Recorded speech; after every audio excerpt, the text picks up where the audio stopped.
जय हिंद। स्वागत है आप सभी का। तो देखिए, आप सभी के लिए MES मिलिट्री इंजीनियरिंग सर्विस में जो ड्राइवर की वैकेंसी है, टोटल 1070 पदों पर वो आपकी आउट हो चुकी है।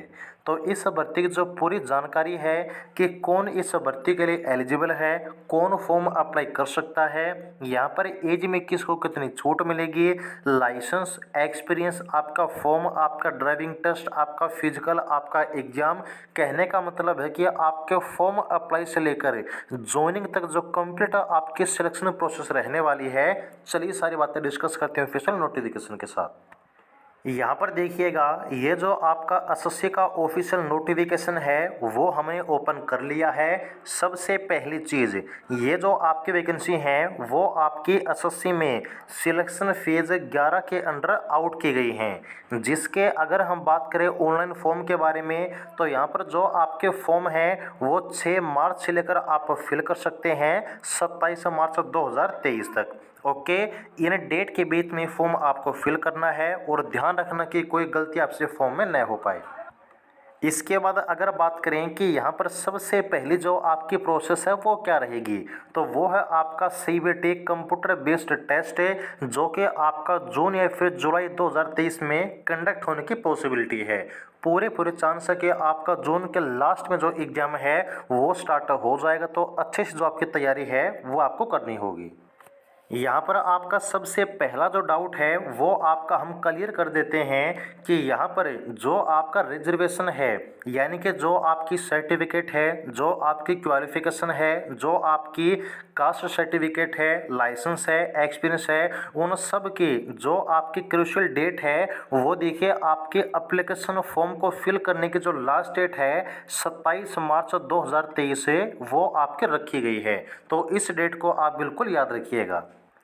यदि हम बात करें कि एज में किसको कितनी छूट मिलने वाली है, तो यहाँ पर SC ST को एज में 5 साल की छूट मिलेगी, OBC को एज में 3 साल की छूट मिलेगी, AWS और UR इनको एज में कोई भी छूट नहीं मिलने वाली है ड्राइवर की पोस्ट के लिए। इसके अलावा याद रखिएगा, जो आपके फिजिकल हैंडीकैप्ड कैंडिडेट हैं वो इस पोस्ट के लिए एलिजिबल नहीं है, वो इस पोस्ट का फॉर्म अप्लाई नहीं कर सकते। अब यहाँ पर देखिएगा, जो चीज़ आपको सबसे पहले याद रखनी है कि ये जो आपकी वैकेंसी है वो देखिएगा आपके MES के अंडर आउट की गई है सिविल मोटर ड्राइवर की पोस्ट के लिए। यहाँ पर जो आपका सबसे मेन है वो है आपका पोस्ट कोड, जो कि आपका NR 32623 रहने वाला है। यहाँ पर सबसे पहले बात करेंगे एज लिमिट की, तो यहाँ पर UR और जो AWS इनके लिए आपकी एज है 18 से 27 साल, OBC को यहाँ पर एज में 3 साल, SC ST को एज में 5 साल की छूट मिलेगी। ओके, इसके बाद यहाँ पर जो आपका पे स्केल है वो रहेगा आपका लेवल 2 के अनुसार। जो आपकी मिनिमम कम से कम क्वालिफिकेशन है वो है आपकी मैट्रिकुलेशन, यानी कि 10th पास वाले इस फॉर्म को अप्लाई कर पाएंगे, लेकिन साथ में कुछ जो एडिशनल क्वालिफिकेशन है वो भी आपसे मांगी गई है। वो क्या मांगी गई है वो भी आपको बताने वाले हैं। टोटल 1070 वैकेंसी हैं, जिसमें से यहाँ पर SC कैटेगरी की 161 वैकेंसी हैं, ST की ओनली SC वैकेंसी हैं। इसके बाद यहाँ पर OBC कैटेगरी के 289 वैकेंसी, UR कैटेगरी की 433 वैकेंसी और यहाँ पर EWS के टोटल देखिएगा 107 पोस्ट रखी गई हैं।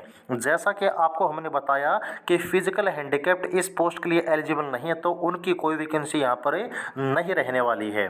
ओके, ये आपकी पोस्ट है, याद रखिएगा। अब हम बात करते हैं कि यहाँ पर जो आपके क्वालिफिकेशन है एडिशनल वो क्या होनी चाहिए। तो सबसे पहले आपको हमने बताया कि जो आपकी पोस्ट है उसका कोड याद रखिएगा, वो है आपका NR 32623। यहाँ पर आपके जो क्वालिफिकेशन है सबसे पहले है आपकी आप पास इन 10th स्टैंडर्ड, यानी कि आपको 10वीं पास होना चाहिए। 10वीं पास होने के साथ जो आपके पास है वैलिड सिविल ड्राइविंग लाइसेंस, कौन सा, HMV हैवी मोटर व्हीकल का जो लाइसेंस है वो होना चाहिए। प्लस में यहाँ पर आपके पास है एक्सपीरियंस होना चाहिए of driving A motor car for at least 3 years, यानी कि आपके पास ड्राइविंग का जो 3 साल का एक्सपीरियंस है वो होना ज़रूरी है। लेकिन कुछ बच्चे डाउट में है कि ये जो एक्सपीरियंस है वो हमें किसका चाहिए।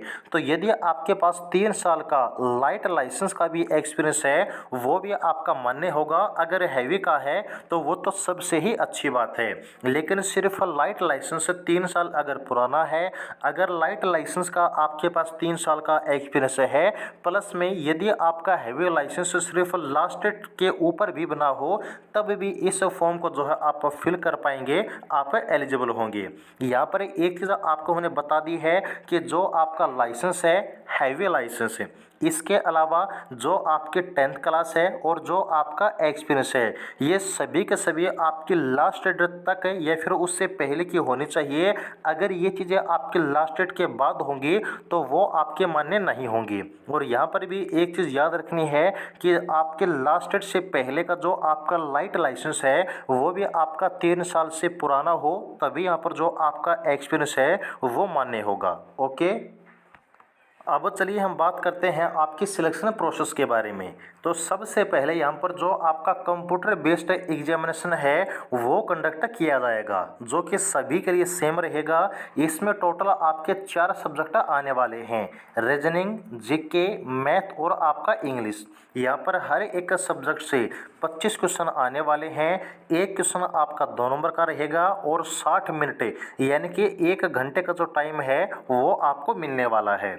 सबसे इम्पोर्टेंट चीज़ ये है कि यहाँ पर आपकी 0.5 की जो नेगेटिव मार्किंग है, यानी कि आपके जो नेगेटिव मार्किंग है कि आपका गलत उत्तर करने पर सही में से आपका जो नंबर है वो काट लिया जाएगा, इसका आपको ध्यान रखना है। क्योंकि यहाँ पर जो आपकी नेगेटिव मार्किंग है वहीं आपका स्कोर ज़्यादा डाउन लेकर आती है।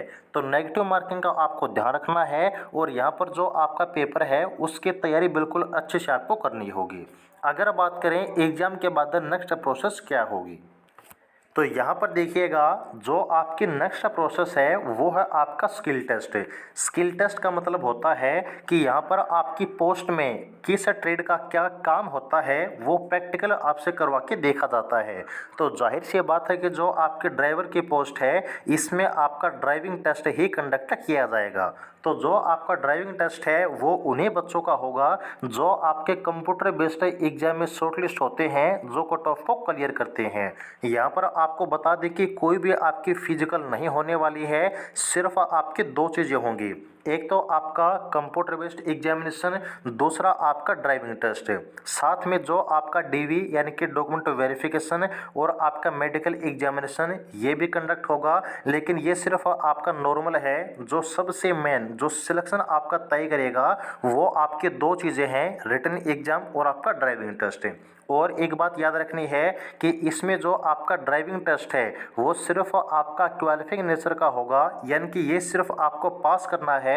जो आपकी मेरिट लिस्ट बनेगी ना वो सिर्फ आपकी बनने वाली है आपके कंप्यूटर बेस्ड एग्जाम आपके टोटल 200 नंबर के ऊपर। ओके, तो रिटन एग्जाम के ऊपर आपको ज़्यादा फोकस करना है। जो आपका ड्राइविंग टेस्ट है वो भी आपको पास करना होगा, इसकी भी तैयारी आपको साथ साथ में करते रहनी है। ओके, अब यहाँ पर बहुत सारे ऐसे कैंडिडेट हैं जिनका डाउट है कि क्या वो एक से ज़्यादा फॉर्म अप्लाई कर सकते हैं। तो यहाँ पर आपके ऑफिशियल नोटिफिकेशन में आपको ये चीज़ बताई गई है कि यहाँ पर क्या होगा, आपके 3 लेवल हैं, आपका 10th लेवल, +2 लेवल और आपका ग्रेजुएशन लेवल। तो यहाँ पर आपके 10th लेवल में अलग अलग पोस्ट आउट की गई हैं, जैसे कि आपके ड्राइवर की पोस्ट। तो यहाँ पर अगर 10th लेवल के बेस पर अगर आप ड्राइवर का फॉर्म अप्लाई कर देते हैं तो 10th क्लास के बेस पर जो आपकी अदर पोस्ट है ना उनका फॉर्म आप अप्लाई नहीं कर पाएंगे। लेकिन जो आपकी +2 क्लास और जो आपकी ग्रेजुएशन बेस पर जितने वैकेंसी हैं उनका फॉर्म आप अप्लाई कर पाएंगे। कहने का मतलब है कि आपके 3 लेवल हैं और हर एक लेवल में आप एक ही फॉर्म अप्लाई कर पाएंगे, यानी कि आपके टोटल 3 जो फॉर्म हैं अलग अलग लेवल के वो आप अप्लाई कर पाएंगे।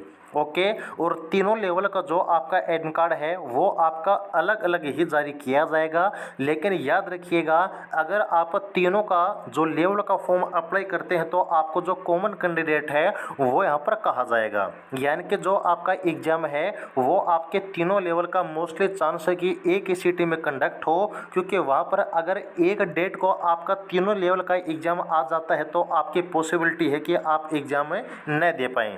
तो ये आपका डाउट है मल्टीपल फॉर्म का। तो ये थी आपकी पूरी जानकारी जो आपके MES के अंडर ड्राइवर की वैकेंसी आउट की गई है उसके बारे में। उम्मीद है कि आपको जानकारी अच्छी लगी होगी और जितने भी आपके डाउट थे वो आपके सभी क्लियर हो गए होंगे। अगर फिर भी बाई चांस कोई डाउट आपका रह जाता है तो कमेंट सेक्शन में आप लोग पूछ सकते हैं। जितने भी आपके डाउट होंगे वो आपको अलग से की वीडियो में सॉल्व करके बता दिए जाएंगे। तो आगे के हर प्रकार के अपडेट के लिए चैनल को सब्सक्राइब जरूर कर लीजिएगा। जुड़े रहिएगा। जय हिंद।